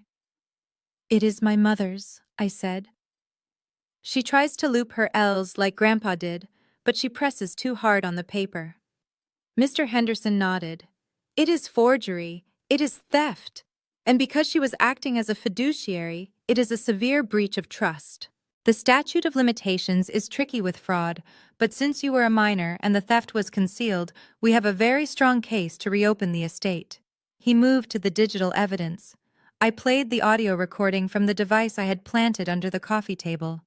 Kyle's voice filled the quiet office, bragging about forging my signature and fleeing to the Cayman Islands. Mr. Henderson took off his glasses and rubbed the bridge of his nose. "That is conspiracy to commit wire fraud and real estate fraud," he muttered, "and he is admitting it on tape. If we hand this to the district attorney, your brother-in-law is looking at 5 to 10 years in federal prison." Then we watched the video clips from Tanisha's disastrous event. We watched her scream at her customers. We watched her admit that the product was cheap. We reviewed the lab results showing the mercury content. "Civil liability nightmare," Mr. Henderson concluded. "She will be bankrupt before the first lawsuit even hits the discovery phase." He leaned back in his leather chair and looked at me. His eyes were kind but serious. "Jasmine, you have enough here to not just win. You have enough to destroy them. If we execute this strategy on Sunday, there is no coming back. Your mother will be humiliated. She will likely face criminal charges. Your sister will be destitute. Your brother-in-law will be incarcerated. Are you sure you want to do this?" I sat there for a long moment. The air conditioner hummed in the background. Was I sure? It is a heavy thing to hold the executioner's axe over your own bloodline. I thought about the easy path. I could just walk away. I could leave them to their mess. I could go back to my penthouse and pretend they didn't exist. But then I thought about the invoice. $257,000. I thought about the way Bernice looked at me when she handed it over, the malice in her eyes. She didn't just want money, she wanted to break me. If I walked away now, they would never learn. They would find another victim. They would keep hurting people. "I am sure, Mr. Henderson," I said softly. "Prepare the paperwork. We serve them on Sunday." I left the office as the sun was setting. The city was bathed in a golden light, but I felt cold. I drove back to my apartment in silence. When I got home, I didn't turn on the lights. I poured myself a glass of wine and sat on the floor of my living room. I reached for a small wooden box on my bookshelf. It was the only thing I had taken from my childhood home when I moved out at 18. Inside was a photograph of my father.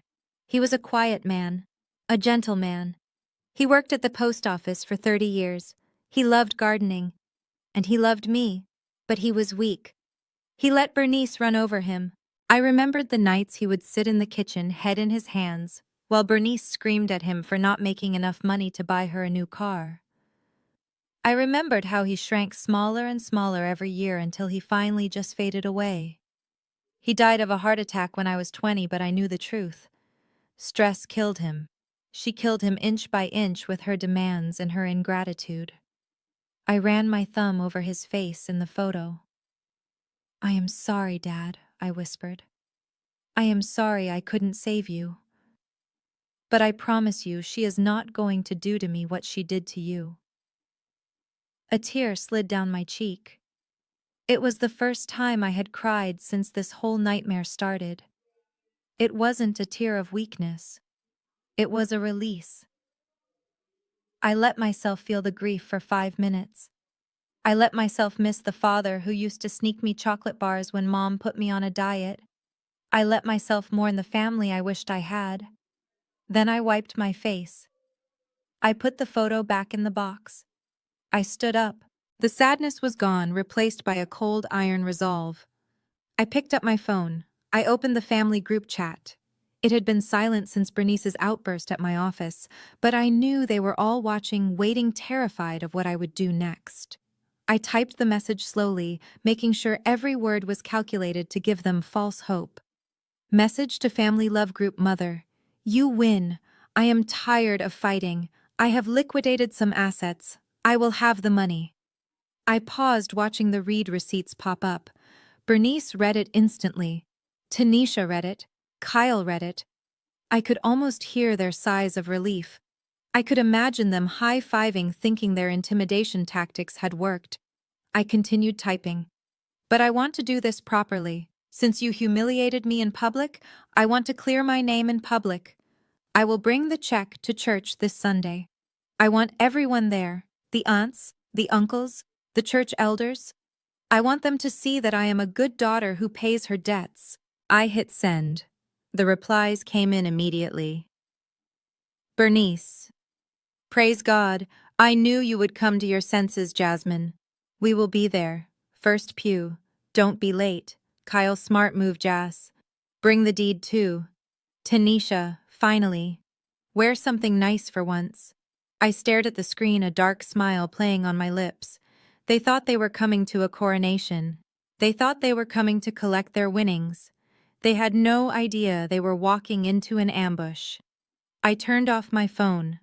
I went to my closet and picked out my outfit for Sunday. A white suit. Sharp, clean, clinical. The arsenal was gathered. The trap was set. Sunday was going to be a day of reckoning, and God help them, because I certainly wouldn't. The fellowship hall of the First AME Church was usually reserved for potlucks and choir rehearsals, but today it felt more like a courtroom where the verdict had already been decided before the trial began. The air was thick with the scent of stale coffee floor wax and the heavy cloying perfume of 50 judgmental relatives. My mother had staged this perfectly. She had not chosen a private room. She had chosen the heart of our community, the place where reputation mattered more than truth. I stood at the back of the room for a moment, watching through the crack in the double doors. The rows of metal folding chairs were filled. Every aunt, uncle, cousin, and second cousin was there. Even the pastor, Reverend Miller, was sitting in the front row, looking solemn and grave. On the small stage, my mother Bernice was giving the performance of a lifetime. She was dressed in a modest black dress devoid of her usual flashy jewelry. She looked smaller, frailer. She was dabbing at dry eyes with a lace handkerchief, her voice trembling as she spoke into the microphone. "I never wanted it to come to this," she said, her voice cracking with practiced emotion. "A mother's love is unconditional. I gave that girl the clothes off my back. I went without lunch so she could have textbooks. And how does she repay me? With silence, with coldness. She lives in a luxury apartment while her own mother faces foreclosure. It breaks my heart, family. It truly breaks my spirit. A murmur of sympathy rippled through the crowd. I saw my Aunt Sheila shaking her head, clicking her tongue. I saw my cousin Marcus leaning over to whisper something to Tanisha, who was sitting next to Bernice looking appropriately somber in a navy blue dress that covered her neck. Kyle was standing by the side of the stage, arms crossed, tapping his foot. He looked nervous. He kept checking his watch, scanning the back of the room. He didn't care about the sermon. He was waiting for the payday. I took a deep breath. I smoothed the lapels of my white suit. I had chosen white deliberately. In a sea of dark mourning clothes, I wanted to look like the light. I wanted to look clinical, precise, and unashamed. I adjusted my handbag, feeling the weight of the USB drive in the side pocket. It was lighter than a checkbook, but it carried so much more power. I pushed the doors open. The hinges squeaked a high-pitched sound that cut through my mother's monologue. Every head in the room turned. 50 pairs of eyes locked onto me. The silence was immediate and heavy. I walked down the center aisle. My heels clicked against the linoleum floor with a steady, rhythmic beat. I kept my head high, my face impassive. I did not look at the floor. I looked straight ahead at the crucifix hanging behind my mother. As I passed the rows of chairs, the whispers started. They were not quiet. They were meant to be heard. "Look at her," Aunt Sheila hissed loud enough for the first 3 rows to hear. "Wearing that expensive suit. Probably cost more than Bernice's car. She has no shame," another aunt muttered. "Walking in here like she owns the place after what she did to Tanisha." "Ungrateful," Uncle Robert grunted. "Kids these days forget where they came from." I felt their judgment like physical blows, but I let them bounce off me. These were people who had never asked me how I was doing. They had never celebrated my promotions. They only called when they needed money or to gossip. Their opinion of me was based on the fiction my mother had written, and I was about to burn the book. I reached the front of the room. Kyle stepped out to intercept me before I could get to the stairs. He blocked my path, forcing me to stop. He leaned in close, invading my personal space. He smelled of breath mints and anxiety. "You are late," he whispered, his voice tight. "Do you have it?" I looked at him. His eyes were darting around, terrified that I might say something loud. "Do you have the money, Jasmine?" he hissed again. "Cashier's check or wire transfer? Tell me you brought the deed too." I stepped around him without saying a word. I didn't even acknowledge his existence. It was the ultimate insult, and I saw his face flush with anger, but he couldn't grab me. Not here. Not in front of the Reverend. I walked up the 3 steps to the stage. My mother stopped speaking. She looked at me with a mix of fear and triumph. She thought I was coming to surrender. She thought the white suit was a flag of truce. "Jasmine," she said into the microphone, her voice dripping with fake honey, "you came. Praise God. Come here, daughter. Come make things right with your family." She opened her arms, expecting a hug, expecting a public apology. She wanted me to kneel. She wanted me to hand over the check so she could wave it in the air and tell everyone that her prayers had been answered. I walked past her outstretched arms. I walked past the podium. I walked straight to the small table in the corner of the stage where the church's audiovisual laptop was set up. It was connected to the large projector screen that hung above the choir stand. Usually it was used to display hymn lyrics or Bible verses. Today it was going to display the truth. The room went confused. The whispers grew louder. "What is she doing?" Tanisha asked, standing up. "Jasmine," my mother said, her voice sharpening. "The offering plate is over here." I ignored them. I opened my bag. I didn't pull out a checkbook. I didn't pull out a deed. I pulled out a small silver USB drive. I plugged it into the laptop. The screen above us flickered to life. A blue square appeared, indicating a new device was connected. Kyle realized it first. He took a step forward, panic erupting on his face. "No," he shouted. "Stop her!" But it was too late. I had already opened the file. I turned to face the congregation. I picked up the handheld microphone from the table. "You all came here to witness a payment," I said, my voice calm and amplified, filling every corner of the hall. "You came to see me pay what I owe." I looked at my mother. She was staring at the screen behind me, her face draining of color. "My mother says I owe her for the cost of raising me," I continued. "She sent me a bill for $257,000. She told you all that I am a thief, that I am ungrateful, that I abandoned her." I pressed the spacebar on the laptop. The first image appeared on the giant screen. It was not a hymn. It was a scanned document, a bank statement from 14 years ago. "So today," I said, looking directly at the Reverend, "I am going to show you exactly where the money went. Let us call this the opening statement." The room fell deadly silent. The kind of silence that happens right before a bomb goes off. My mother let out a small strangled gasp. Kyle froze halfway up the stairs, and then I clicked to the next slide. The hum of the projector fan was the only sound in the room for a split second before the image sharpened into focus. It was huge, projected 10 feet tall against the white wall behind the pulpit. It was not a check. It was not a Bible verse. It was a bank statement from the First National City Bank, dated September 14, 2010. The font was old. The scan was slightly grainy, but the numbers were black, bold, and undeniable. I stepped to the side of the screen, holding the microphone like a laser pointer. I didn't look at the audience. I looked at the data, treating the congregation of the First AME Church like a board of directors facing a hostile takeover. "Let us look at the financials," I said, my voice cutting through the silence. "This document is the opening balance of the Jasmine Harris Educational Trust established by my grandfather, Theodore Harris." I pointed to the top line. The date of deposit was August 30th, 2010, 1 week before he passed away. And the amount deposited was exactly $257,450.22. A gasp rippled through the pews. It started in the front row with the church elders and spread backward like a wave. They recognized the number. It was the exact same number my mother had put on the invoice she had handed me at the restaurant. It was the number she had plastered all over social media. The number she claimed was the cost of my burden. I turned to face my mother.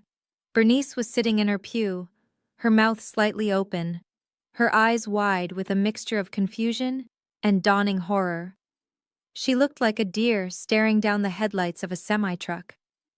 "You told everyone that number was what I owed you," I said calmly. "But that number was what Grandpa left for me. It was my tuition. It was my start in life. It was my safety net." I clicked the remote in my hand. The slide changed. "Exhibit B," I announced. The screen now showed a withdrawal slip dated 3 weeks later. The handwriting on the slip was loopy and decorative. It was not my grandfather's shaky script. It was unmistakable. "Reason for withdrawal." I read aloud, pointing to the line on the screen. "Emergency medical expenses. Surgery for minor child." I looked out at the crowd. I scanned the faces of my aunts and uncles. I asked them a simple question. "Does anyone here remember me having surgery when I was 18? Did anyone visit me in the hospital? Did anyone bring me flowers?" The room was deadly silent. My Aunt Sheila shook her head slowly, her eyes narrowing as she looked at Bernice. "No. I had never been sick. I had never had surgery." The lie was so blatant, so lazy, that seeing it projected in high definition felt like a physical slap. Bernice stood up. Her legs were shaking. "That is private," she shrieked, her voice shrill and desperate. "You have no right to show family business in the house of God. Turn it off." "Kyle, make her turn it off." Kyle didn't move.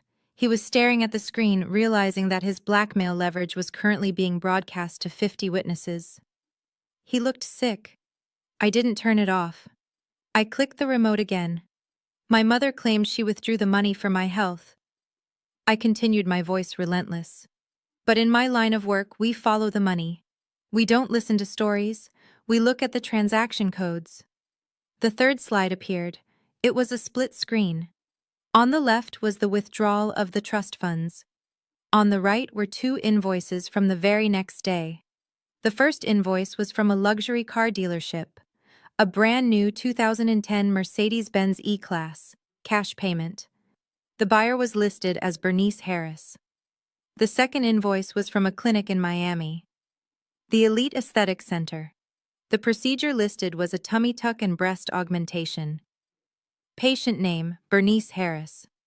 The reaction in the church was instantaneous and explosive. It wasn't just a gasp this time, it was an uproar. "Oh my lord," shouted Mrs. Gable from the choir stand. "She bought a new chest with the baby's school money." "Heifer," someone else yelled from the back. The solemn atmosphere of the church evaporated. It was replaced by the chaotic energy of a scandal breaking in real time. People were standing up, craning their necks to read the invoices. Phones were out. The live stream was running. Bernice's face turned a color I had never seen before, a mix of gray and purple. She looked at the screen, seeing her vanity itemized and exposed. She had spent my future on a car that was likely in a junkyard by now, and plastic surgery that she had bragged about as good genes. "It is a lie," Bernice screamed, stumbling out into the aisle. She pointed a trembling finger at the screen. "That is Photoshop. She made it up. She is a computer genius. She faked it all to embarrass me. Do not believe her. I am a good mother.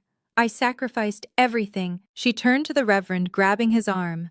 "Reverend Miller, tell her to stop. This is demonic. She is possessed." Reverend Miller gently removed her hand from his arm. He looked at the screen. Then he looked at Bernice. His expression was not one of comfort. It was one of profound disappointment. "Bernice," he said softly, his voice amplified by his lapel mic. "These are bank records. They are fake." Bernice yelled, her voice breaking into a sob. "She is lying. There was no trust fund. Her grandfather died. Broke. Ask anyone. Ask Kyle." She spun around looking for support, but Kyle was slowly backing away toward the side exit, trying to make himself invisible. Tanisha was sitting with her head in her hands, realizing that the family money she thought she was entitled to was actually stolen goods. I watched my mother unravel. It was ugly. It was pathetic. But it was necessary. She was still clinging to the lie even when the truth was 10 feet tall behind me. She was banking on the fact that Grandpa was dead and couldn't defend himself. She thought that if she screamed loud enough, she could drown out the evidence. I spoke into the microphone one last time. "You say it is fake, Mother," I said. "You say Grandpa died broke. You say there is no one who can verify these documents because the only other person who knew about the trust is in a grave." Bernice glared at me, tears streaming down her face, ruining her makeup. "Yes, he is dead. You can't prove anything. It is your word against mine." I shook my head slowly. "Actually," I said, "there was one other person who signed as a witness on the original trust formation. One other person whose name is on the deed to the house you are currently losing." I stepped down from the pulpit. The crowd parted for me. I raised my arm and pointed a steady finger toward the double doors at the back of the sanctuary. "If you think I am lying, Mother, why don't you explain it to the real head of this family?" All heads turned to the back of the room. The double doors swung open with a bang. Framed in the sunlight of the doorway was a wheelchair, and sitting in it, dressed in her Sunday best with a hat adorned with a single sharp pheasant feather, was Grandma V. She wasn't smiling. She looked like a judge arriving to deliver a death sentence. Beside her stood two uniformed police officers and a man in a sharp gray suit whom everyone recognized as the toughest litigator in the city. Bernice stopped screaming. Her knees gave out and she collapsed onto the red carpet of the aisle. The room went silent again, but this time it was the silence of judgment. The witness had arrived. The double doors of the sanctuary remained open, allowing a beam of sharp afternoon sunlight to cut through the dusty air of the church. It illuminated my grandmother like a spotlight from heaven. She did not look like an invalid. She sat in her motorized wheelchair with her spine rigid against the leather, backing her hands resting calmly on the armrests. Flanking her were two uniformed police officers and Mr. Henderson, whose gray suit looked even more formidable in this setting. The silence in the room was absolute. Even the babies in the back row seemed to stop crying. Bernice was still on her knees in the aisle, her face streaked with mascara, staring at her mother as if she were seeing a ghost. "Mother," Bernice whispered, her voice trembling. "What are you doing here? You are supposed to be in bed." Grandma V did not answer immediately. She steered her chair forward, the electric motor humming softly on the carpet. The police officers walked in step with her, their hands resting near their belts. She stopped the chair exactly 3 feet from where Bernice was kneeling. She looked down at her daughter, not with pity, but with the cold, hard judgment of a matriarch who had seen enough. "I am here because you summoned the family," Bernice Grandma said. Her voice was not loud, but it projected to the back of the room without a microphone. "You wanted a family meeting. You wanted to discuss debts and obligations. So here I am." Bernice scrambled to her feet, trying to regain some semblance of dignity. She smoothed her dress, forcing a wobbly smile. "Yes. Yes, of course. I just wanted everyone to know the truth about Jasmine. She is attacking us, Mother. She is showing fake documents. Tell them. Tell them I have been a good daughter to you." Grandma V let out a short, sharp laugh that sounded like dry leaves being crushed. "A good daughter. You left me in that nursing home for 6 months without a single visit. You only called the nurses to ask if I was dead yet, so you could read the will." The congregation gasped. The murmurs started again, louder this time. Bernice turned pale. "That is not true. I was busy. I was taking care of the estate." "The estate," Grandma repeated, savoring the word. "You mean my house, the house you live in. The house you have mortgaged 3 times without my permission." Bernice froze. She looked at the lawyer, Mr. Henderson, who was pulling a thick document from his briefcase. "You told everyone that house was yours." Bernice Grandma continued, her voice rising with authority. "You told people I signed it over to you years ago, but you forgot one thing. I never signed the deed. I gave you power of attorney, yes. But I kept the title. That house belongs to me." And the power of attorney document had a clause. Clause 14, the moral turpitude clause. Mr. Henderson stepped forward and adjusted his glasses. He read from the document in a dry, legal monotone. "In the event that the agent engages in criminal activity, fraud, or actions that bring public disgrace to the family name, all powers granted herein are immediately revoked and residency privileges are terminated, effective immediately." Bernice began to shake. Her hands were trembling so hard, her bracelets rattled. "Criminal activity," she sputtered. "I haven't done anything." Grandma pointed a gnarled finger at the screen behind me, where the forged bank withdrawal slip was still projected 10 feet tall. "You stole from your own child," Grandma said. "You forged your dead father's signature. That is a crime, Bernice. And because of that, as of this moment, you are homeless. I am evicting you. You have 24 hours to remove your personal effects from my property. After that, the locks will be changed." "No!" Bernice shrieked, grabbing her hair. "You can't do that. I am your daughter. Where will I go?" "That is not my concern," Grandma said coldly. "Perhaps you can live in that Mercedes you bought with Jasmine's tuition money." "Oh, wait. That was repossessed yesterday, wasn't it?" Before Bernice could scream again, one of the police officers stepped forward. He bypassed Bernice and walked straight toward the side of the stage where Kyle was trying to blend into the choir curtains. "Kyle Jenkins," the officer asked. Kyle jumped. He looked for a way to run, but the side exit was blocked by a deacon who had realized the tide had turned. "No," Kyle stammered. "I mean, yes. But I am just an observer here. This is a family dispute." The officer pulled a pair of metal handcuffs from his belt. "We have a warrant for your arrest, Mr. Jenkins. Charges of wire fraud, corporate embezzlement from Apex Logistics, and conspiracy to commit real estate fraud. We have the audio recordings and the digital paper trail provided by Ms. Harris. Kyle's face went white. He looked at me. I stood on the stage watching him with crossed arms. Jasmine. He yelled desperation, cracking his voice. Tell them. It was a joke. I was just joking on that tape. You have the right to remain silent, the officer recited, spinning Kyle around and slamming him against the wall to cuff him. The click of the handcuffs echoed through the church. Tanisha screamed. It was a high, piercing sound. She watched her husband being manhandled by the police. She looked at her mother, who was sobbing on the floor. She looked at the crowd, who were now filming everything with their phones. The second officer approached Bernice. Mrs. Harris, he said firmly, we also need you to come down to the station for questioning regarding the forgery of trust documents and identity theft. Bernice looked up at the officer, her eyes wild.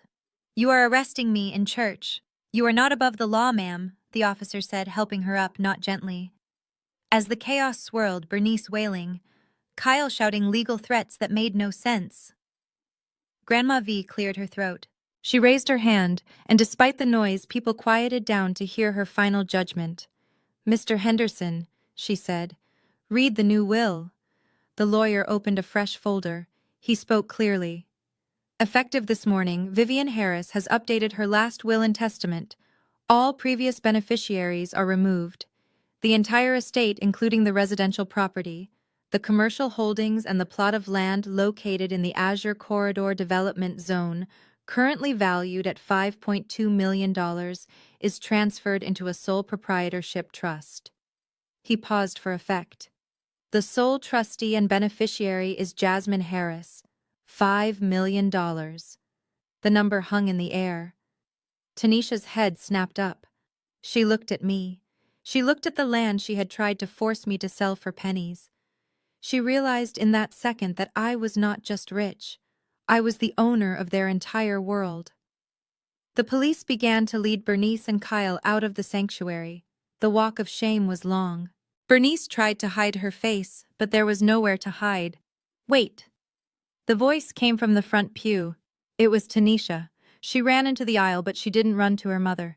She didn't run to her husband. She ran to the stage. She ran to me. She threw herself down at the bottom of the steps. She grabbed the hem of my white pantsuit. She was crying, but these weren't the fake tears she used for her followers. These were tears of pure terror. Jasmine, please, she sobbed, looking up at me with mascara running down her chin. You can't let them take everything. I didn't know. I swear to God I didn't know. I looked down at her. She was gripping my leg like a drowning rat climbing onto a piece of driftwood. It was Kyle. Tanisha babbled, her words tumbling over each other. He forced me to go along with it. He told me he would leave me if I didn't help him. And Mom told me that money was ours. She lied to me too. Jasmine, I am a victim here. I am your little sister. Please, you have $5 million now. You can't leave me with nothing. I watched her throw her husband and mother under the bus without a second of hesitation. It was pathetic. It was disgusting. And it was exactly who she was. I gently but firmly pulled my leg away from her grasp. I took a step back. I looked at the USB drive still plugged into the laptop. I looked at Grandma V, who gave me a slow, proud nod. Tanisha. I said, my voice amplified one last time by the microphone. You are not a victim. You are an accomplice. And the only reason you are crying is because you realized you bet on the wrong horse. I turned my back on her. I walked over to my grandmother. Ready to go, Grandma? I asked. Grandma V smiled. I think we have done the Lord's work today, child. Let us go get some ice cream. I took the handles of her wheelchair.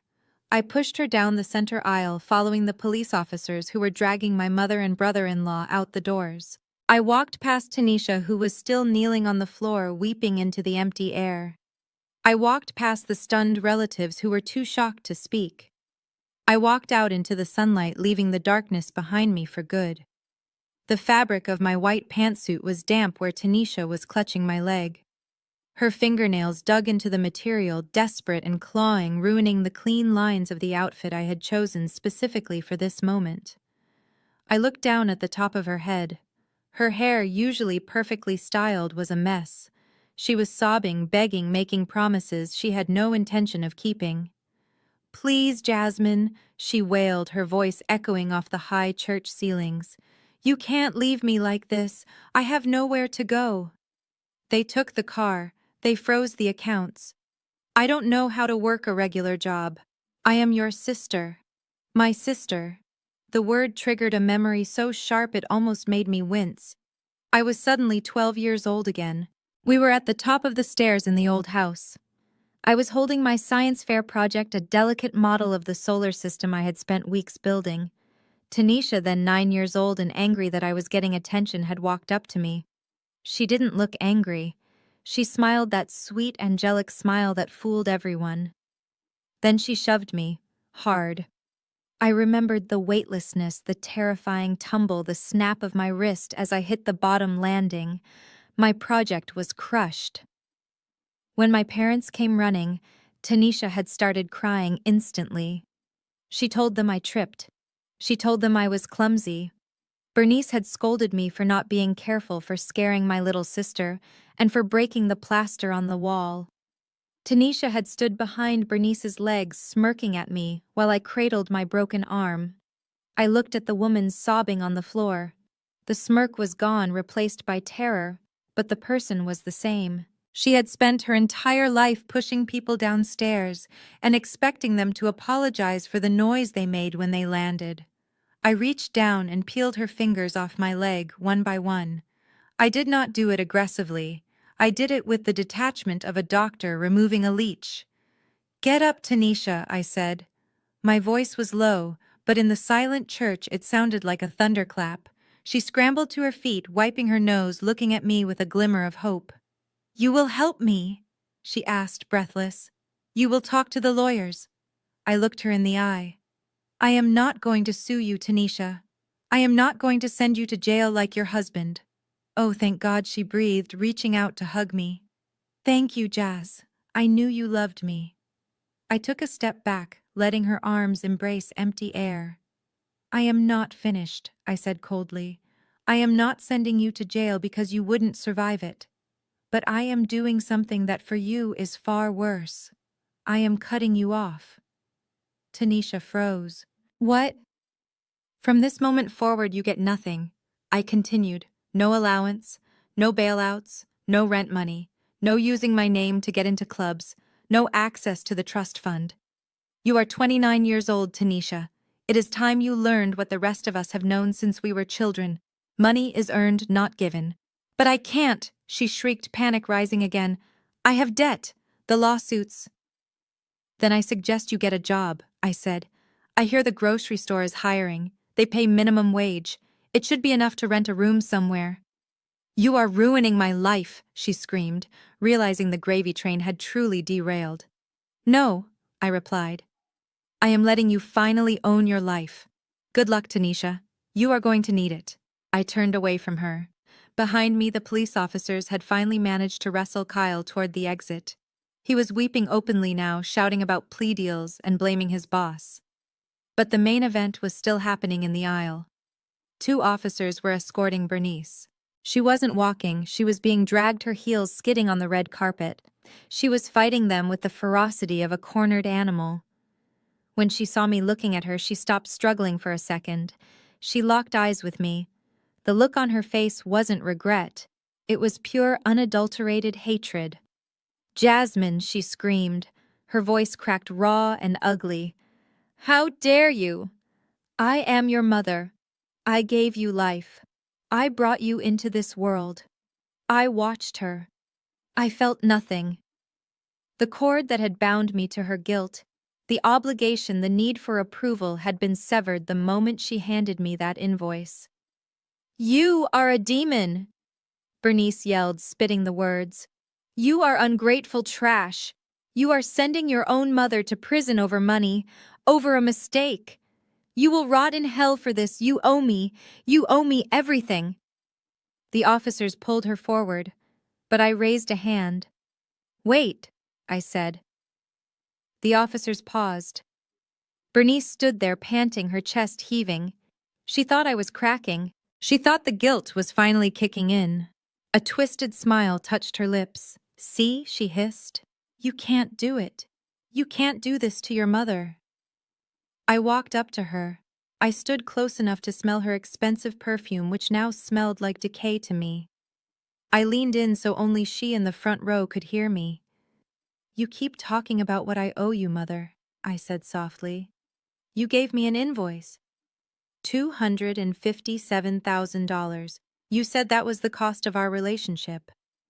I reached into my pocket and pulled out the USB drive I had used for the presentation.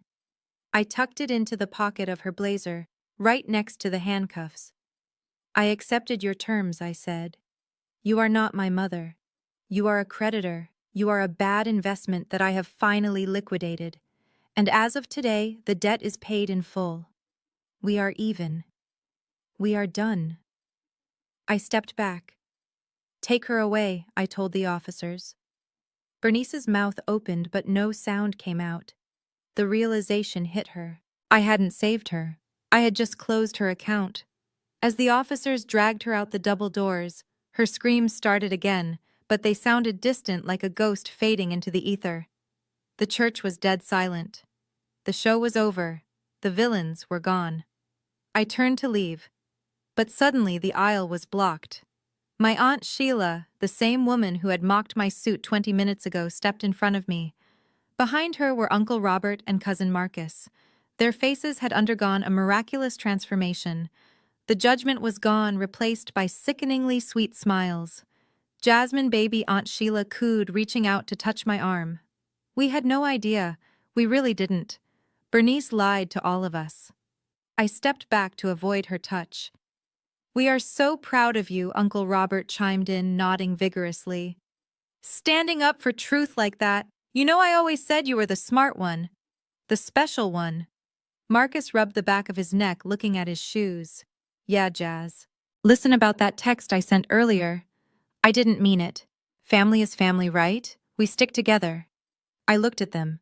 I looked at the 50 faces in the room. They weren't looking at me. They were looking at the woman who now controlled a $5 million estate. They were looking at their new bank. They were calculating how to spin this, how to get on my good side, how to ask for loans next week. I felt a wave of exhaustion, but it was a clean kind of tired. I didn't say a word to them. I didn't argue. I didn't accept their apologies. I didn't give them the satisfaction of a reaction. To engage with them would be to acknowledge that their opinion mattered. And it didn't. Not anymore. I simply walked through them. I walked past Aunt Sheila as if she were a piece of furniture. I walked past Uncle Robert as if he were invisible. I walked past Marcus without breaking stride.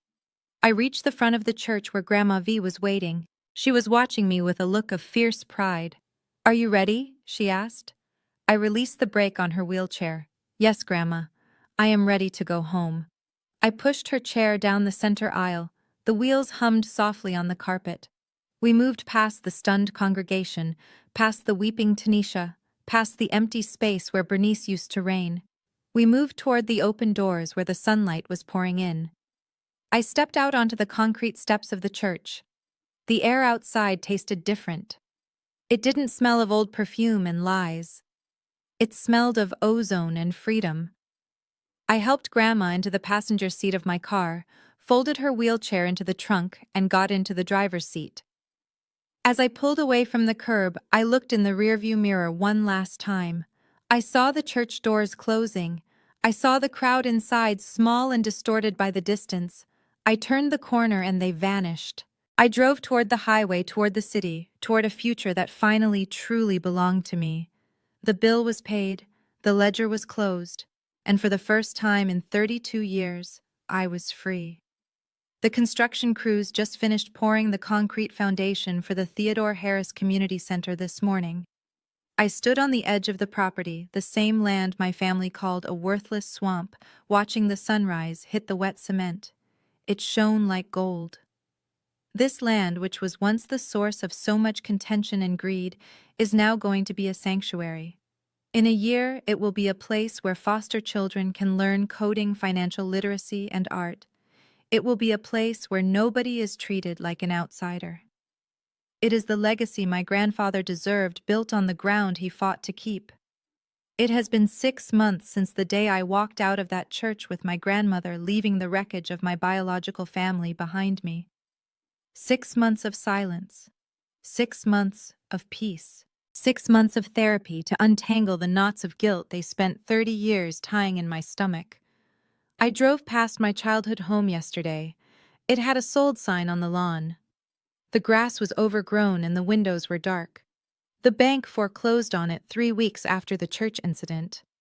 It was strange to look at the structure that held so much of my trauma and feel absolutely nothing. It was just wood and brick. The ghosts didn't live there anymore. The ghosts were busy dealing with their own realities. My mother Bernice managed to avoid a prison sentence by pleading guilty to a lesser charge of fraud. Her age and lack of prior criminal record worked in her favor, but the judge was not lenient with her assets. She was ordered to pay full restitution to the estate. She lost the house. She lost the car. She lost her pension. Today, the woman who used to scream at waiters if her water wasn't chilled to the right temperature is working in the back of a diner on the outskirts of the city. I heard from a cousin that she is washing dishes. The irony is so precise it almost feels scripted. She spends her days scrubbing the remnants of other people's meals, invisible and humbled. She has tried to call me twice. I blocked the number both times. I don't wish her harm, but I will never give her the opportunity to harm me again. Kyle was not as fortunate. The federal justice system does not have a sense of humor about wire fraud and corporate embezzlement. He is currently serving the first year of a 3-year sentence at a medium-security facility. Tanisha divorced him the week after he was sentenced. She claimed she was a victim of his schemes, but the judge in the civil suits didn't buy it. Tanisha, my little sister, the golden child who never had to lift a finger. I went to the grocery store last Tuesday to pick up some chamomile tea for Grandma. I chose the lane with the longest line just to observe. Tanisha was scanning items wearing a green polyester vest that was 2 sizes too big. Her acrylic nails were gone. Her designer makeup was gone. She looked tired. She looked older. When she saw me, she froze, holding a carton of milk.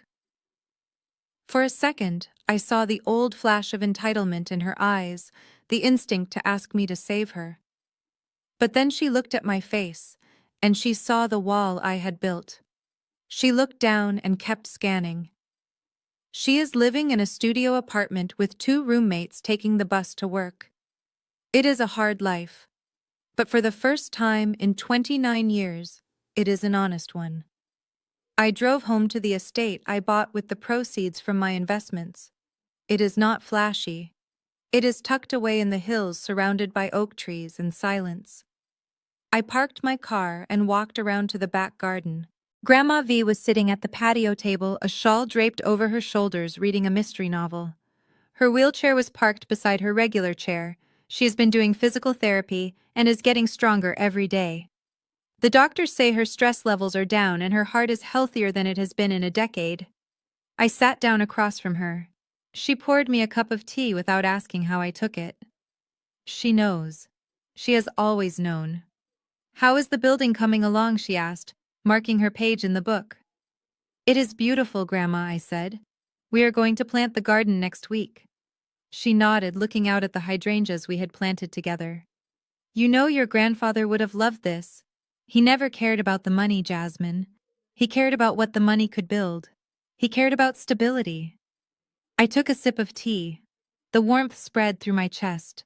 For so long, I thought my stability depended on making my mother happy. I thought if I just paid enough bills, if I was just successful enough, if I just stayed quiet enough, they would finally love me. I spent my youth chasing a mirage in a desert. We sat there for an hour as the sun began to set, painting the sky in shades of violet and orange. There was no drama. There was no screaming. There were no demands for money or passive-aggressive comments about my weight or my job. There was just the wind in the trees and the company of the one person who saw me when I was invisible. People love to say that family is everything. They print it on greeting cards and stitch it onto pillows. They use it as a weapon to keep you in line. They tell you that you have to forgive because of shared DNA. They tell you that you can't walk away from blood. But as I looked at my grandmother, I realized the truth. Family is not about whose blood runs in your veins. It is about whose hand holds yours when the world falls apart. Family are the people who protect you when you are vulnerable, not the ones who push you down the stairs to see if you will break. Family are the people who cheer for your success, not the ones who try to steal it to cover their own failures. I pulled out my phone one last time. I opened the banking app. The balance was high, but that wasn't what mattered. I scrolled down to the transaction history back to the day 6 months ago when I transferred the legal fees to start the lawsuit. My mother wanted me to pay for my existence. She sent me a bill for $257,000. She thought she was burdening me with a debt. She didn't realize she was handing me a receipt. I paid the bill. I paid it with my innocence. I paid it with my tears. I paid it with the years I spent trying to be good enough for people who were committed to misunderstanding me. But sitting here in this garden, free from their debts, free from their drama, and free from their expectations, I know one thing for sure. $257,000 was a bargain. It was the clearance sale of a lifetime. Because the price of my freedom, that is something money can't buy. And I would have paid double just to sit here, drink this tea, and finally breathe. This story teaches us a powerful truth: shared DNA is not a license for abuse. Jasmine's journey proves that true family is defined by mutual respect, not by transactional obligations or emotional manipulation. For years, she sought validation from people committed to misunderstanding her, only to realize that her freedom cost exactly $257,000, a price she was willing to pay. We learn that setting boundaries is not an act of cruelty, but an act of necessary survival. Your worth is never determined by how much you can give to those who drain you, but by how fiercely you protect your own peace. If you believe that dignity is non-negotiable, hit that like button and subscribe for more stories of justice. Share this video to remind someone that walking away is sometimes the bravest step you can take.